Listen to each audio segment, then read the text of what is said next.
Welcome back to Detroit Garage. We've got the dyno mule beside me here, and we've advanced the camshaft timing. We did a run yesterday with the injector height at 1.5 inches. It was a real dog. Horrible. Yeah, so with the advanced camshaft timing, it made 230 horse and 520 foot-pounds of torque. That's really bad.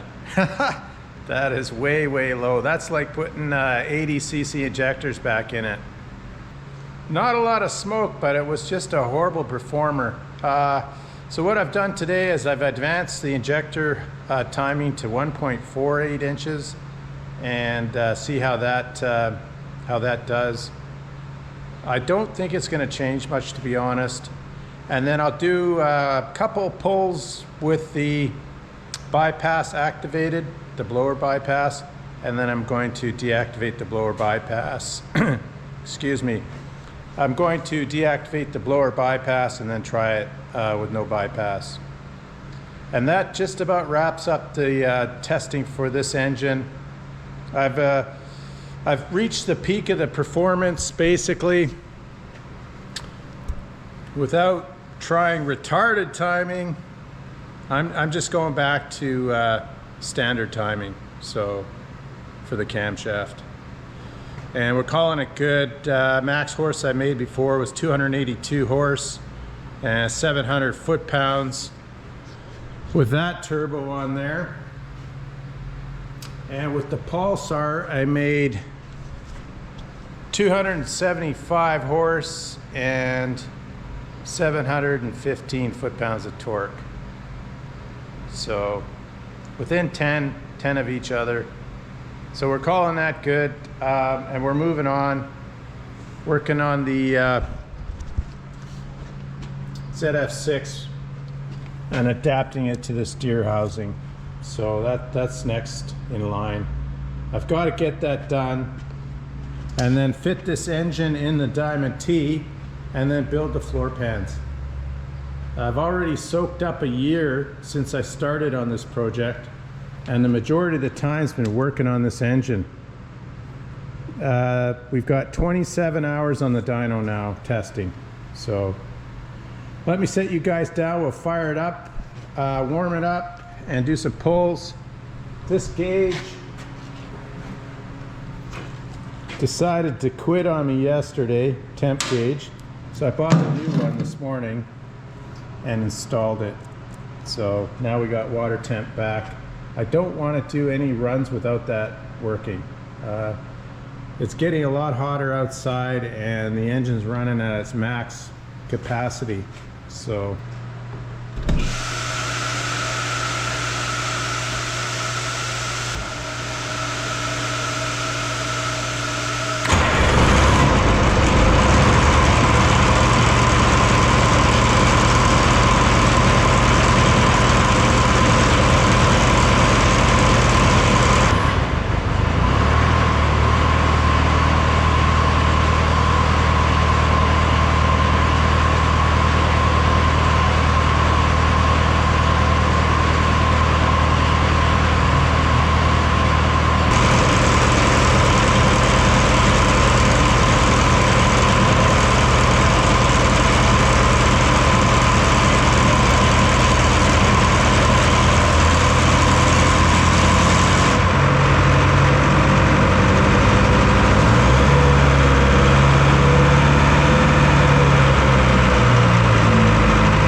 Okay, this one's with the blower bypass. The bypass is bypass.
Well, that was interesting. Very good run. So we changed the timing from 1.5 to 1.484. It really never made a difference with the bypass engaged. Took the bypass off and wow, we picked up 20 horse. I think 20 horse. Let's look.